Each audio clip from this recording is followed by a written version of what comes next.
How to remove the stem from this Invicta watch. This is the tool we're going to use. Okay, it's round and flat, and what we're looking for is where to release the stem. So the first thing we're going to do is we're going to pull it out to its final position, usually the second position right there. So 1, 2.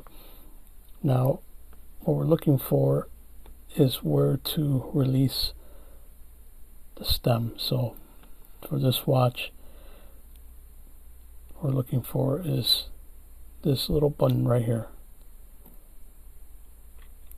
So what we want to do is we want to push down on this and then pull the stem out.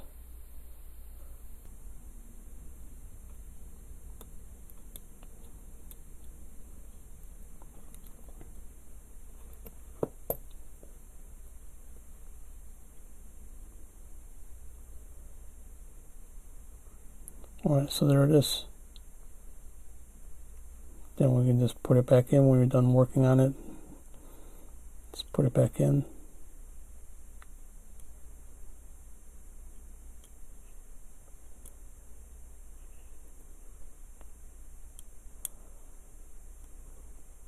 That's it. So if you need to release it again, just know that you just got to push down on this button right here at the same time pulling out the stem. So you need 2 hands to do it. That's it.